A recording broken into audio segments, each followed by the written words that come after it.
Commissioner Kailash Vishnoi के निर्देशन में बड़ा एक्शन लिया गया है। बड़ी खबर फर्स्ट इंडिया न्यूज पर सबसे पहले आप तक पहुंचा रहे हैं। अवैध हथियार तस्करी प्रकरण में जगन से अब पूछताछ की जा रही है। लंबे समय से फिलहाल इसे लेकर कार्रवाई को आगे बढ़ाया गया था, लेकिन अब हिरासत में ले लिया गया है डकैत जगन गुर्जर। तमाम मामले इसे लेकर शिकायतें लगातार, लेकिन अब अवैध हथियार तस्करी प्रकरण में इसका नाम सामने आ रहा था। अब जगन से पूछताछ इसी मामले को लेकर की जाएगी। बड़ी खबर, अहम जानकारी आप तक पहुंचा रहे हैं। डकैत जगन गुर्जर को पुलिस ने हिरासत में ले लिया है। अगर आप करौली के आसपास के इलाके हैं तो डकैत जगन गुर्जर को हर कोई जानता है। डकैत के नाम से जगन गुर्जर, और ऐसे में पूरी कुंडली का पोस्टमार्टम करेंगे, आप तक पूरी जानकारी देंगे। लेकिन इस बीच ये बड़ी खबर सबसे पहले आप तक पहुंचा दें। इसे अब हिरासत में ले लिया गया है, पूछताछ होगी। पूछताछ में कई खुलासे हो सकते हैं। Additional police commissioner Kailash Vishnoi के निर्देशन में ये बड़ी कार्रवाई, बड़ा एक्शन अवैध हथियार तस्करी प्रकरण में जगन से अब पूछताछ की जा रही है। बड़ा एक्शन लिया गया है, बड़ी कार्रवाई की गई है, हिरासत में ले लिया गया है। मामला जो है वो अवैध हथियार तस्करी प्रकरण को लेकर है। ऐसे में अब इस डकैत से पूछताछ की जा रही है। पूछताछ होगी, लंबी पूछताछ हो सकती है, क्योंकि जिस तरीके से नए कानून सामने आए हैं तो उसमें रिमांड की अवधि को भी बढ़ाया गया है। तो ऐसे में पूछताछ में कई खुलासे होने की संभावना है। लेकिन सबसे पहले ये जानकारी आप तक पहुंचा रहे हैं कि अब इसे हिरासत में ले लिया गया है। लंबे समय से इसे लेकर कवायद चल रही थी, लेकिन अब जिस तरीके से मामला सामने आया, नाम डकैत जगन गुर्जर का, अब इसे पुलिस ने हिरासत में ले लिया है। Additional police commissioner Kailash Vishnoi की एक अहम भूमिका रही है इस कार्रवाई के मद्देनजर। अगर देखा जाए तो उनके निर्देशन में ही ये बड़ा एक्शन लिया गया है। डेप्यूटी एडिटर अश्वेंद्र सिंह परमार हमारे साथ जुड़ चुके हैं, ज्यादा जानकारी उनसे लेंगे। अश्वेंद्र, क्योंकि अब हिरासत में ले लिया गया, पूछताछ होगी, कई तमाम खुलासे हो सकते हैं, और जो सबसे अहम मामला है वो है अवैध हथियार तस्करी प्रकरण। लेकिन सबसे पहले आप ये बताइए, डकैत जगन गुर्जर को एक बार फिर से उसकी कुंडली का पोस्टमार्टम कीजिएगा और इस पूरे मामले में अपडेट भी दीजिए। ये जगन गुर्जर काफी चर्चित डकैत रहा है और धौलपुर में इसने खूब अपराध की घटनाएं की हैं। एक समय पे जो पूर्व मुख्यमंत्री थी वसुंधरा राजे, उनका जो धौलपुर में आवास है उसको बम से उड़ाने की धमकी इसने दी। उसके बाद जो वहां पर स्थानीय विधायक थे पूर्व एमएलए गिरिराज सिंह मलिंगा, उनसे इसका विवाद हुआ और 2 दर्जन से अधिक मुकदमे हैं इस पे अवैध हथियार के, रंगदारी मांगने के, मारपीट के।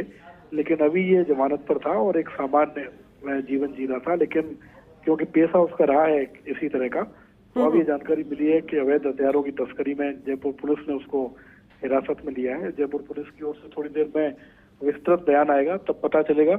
लेकिन ये जरूर है कि जो उसका पुराना ट्रैक रिकॉर्ड रहा है, लाखों रुपए का नामी बदमाश रहा है जगन गुर्जर किसी समय में धौलपुर का, तो कभी गंभीरता से इस पूरे प्रकरण को ले रही है और ये जांच कर रही है कि कितना बड़ा नेटवर्क था, कहाँ से हथियार लेता था, कहाँ पर देता था। तो एक बड़ी कामयाबी मिली है जयपुर पुलिस को। तो अभी क्योंकि लंबे समय से कवायद भी चल रही थी, जिस तरीके से मामले सामने आ रहे थे, नाम इसी का ही आ रहा था, तो कहां से इसे हिरासत में लिया गया है, किस तरीके से इनपुट्स मिले थे, कुछ इससे लेकर जानकारी मिल पाई है?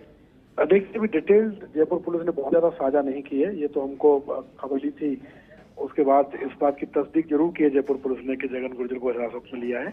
लेकिन पूरी जानकारी का इंतजार किया जा रहा है कि कहाँ से इसको पकड़ा है, किसको हथियार देने वाला था, क्या इसका नेटवर्क था।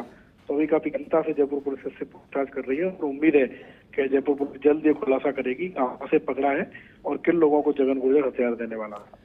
ठीक है, नजर बना के रखिएगा शिवेंद्र, क्योंकि बहुत अहम जानकारी आपने दी है। आगे भी आपसे अपडेट लेते रहेंगे। फिलहाल बहुत शुक्रिया आपका इस जानकारी के लिए। तो अवैध हथियार तस्करी प्रकरण में जगत से पूछताछ की जा रही है। डकैत और इस तरीके के मामले या नाम आपने ज्यादातर फिल्मों में सुने होंगे, मूवीज भी बन चुकी है, लेकिन ये मामला जो है करौली धौलपुर से जुड़ा हुआ। हालांकि राजनेताओं से जुड़े हुए भी मामले इसे लेकर सामने आते रहे, क्योंकि विवाद इसका रहा है डकैत जगन गुर्जर का। फिलहाल पुलिस ने इसे हिरासत में ले लिए, बड़ी कामयाबी है। पूछताछ होगी तो कई और खुलासे होंगे, क्योंकि कई मामले, कई विवाद इससे जुड़े हुए लंबे समय से इसे लेकर कवायद चल रही थी कि जल्द से जल्द इसे हिरासत में लेकर पूछताछ हो, कई खुलासे हो सकते हैं। और ऐसे में ये बहुत बड़ी कामयाबी, additional police commissioner Kailash Vishnoi के निर्देशन में ये बड़ा एक्शन लिया गया है।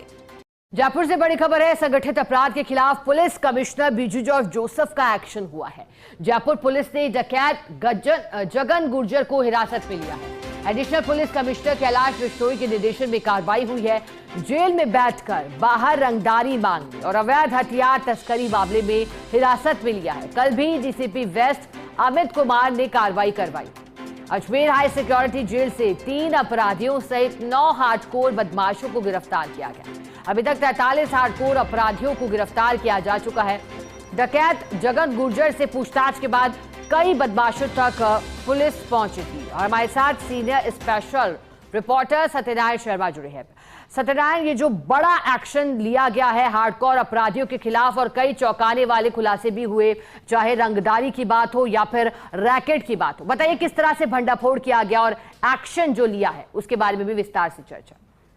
देखिए, जयपुर शहर से संगठित अपराध को खत्म करने के लिए पुलिस कमिश्नर बीजू जोसेफ ने ठान लिए या फिर यूं कहे कि अब कार्रवाई और भी तेज हो गई है। इस प्रकरण के अंदर अभी तक 43 जो अपराधी गिरफ्तार किए गए थे और एक बड़ा एक्शन हुआ डकैत जगन गुर्जर, जिसने कई साल तक चंबल के अंदर दहशत फैलाई थी। हालांकि वो डकैती की जो घटना को वारदात को अंजाम देना छोड़ चुका था और डकैती की डकैत बनना उसने छोड़ दिया था, सरेंडर कर दिया था। लेकिन एक बार फिर से उसका हाथ आया है अवैध हथियार को तस्करी के अंदर, जो कि जेल में बैठे हुए अपराधियों तक वो हथियार पहुंचाने का काम किया करता था। ऐसे में उसको डिटेन किया गया। अब उससे पूछताछ की जा रही है और इस पूरे मामले के अंदर पूछताछ के बाद करीबन 20 से अधिक हार्डकोर जो क्रिमिनल्स हैं उनकी गिरफ्तारी और हो सकती है। आज शाम तक पुलिस मामले के अंदर बड़ा एक्शन ले सकती है। और कल भी डीसीपी वेस्ट अमित कुमार ने बड़ी कार्रवाई करते हुए इसी गैंग के 9 बदमाशों को गिरफ्तार किया था। यानी कि माना जा रहा है कि अजमेर की हाई सिक्योरिटी जेल भी सुरक्षित नहीं रही, तो ऐसे में वहां के जो सुरक्षा कर्मी हैं उनकी भूमिका भी जांच की जा रही है, जिससे कि पूरे प्रदेश से संगठित अपराध को समाप्त किया जा सके। सत्यनारायण, इसी पर मेरा सवाल है, जो कि जेल सुरक्षा कर्मी हैं, उनसे जुड़ी भी जानकारी लगातार मिल रही थी। कल जो एक्शन हुआ, फिर आज भी आपने एक्शन का जिक्र किया, कहीं ना कहीं संदेह के घेरे में सबसे ज्यादा है, तो अभी तक कुछ स्पष्ट हो पाया है? बिल्कुल शिखा, जैसे इस मामले की तहकीकात पुलिस ने करना शुरू की और 43 जो अपराधी हैं उनमें से 3 जेल कर्मी भी हैं जो कि बदमाशों तक हथियार पहुंचाने का काम करते थे, बदमाशों तक मोबाइल पहुंचाने का काम करते थे। और अब माना जा रहा है कि और भी कई ऐसे जेल कर्मी हैं जो कि अभी भी यही काम कर रहे हैं कि उनकी मिलीभगत से जेल के अंदर बैठे हार्डकोर बदमाशों तक मोबाइल और हथियार पहुंच रहे हैं। तो ऐसे में पुलिस जांच आगे चल रही है और माना जा रहा है कि पूरे प्रकरण के अंदर अजमेर जेल से और भी कई जेल कर्मियों की गिरफ्तारी होने की संभावना जताई जा रही है। शिता बिल्कुल सत्यनारायण, और अब बेहद चौंकाने वाला भी, क्योंकि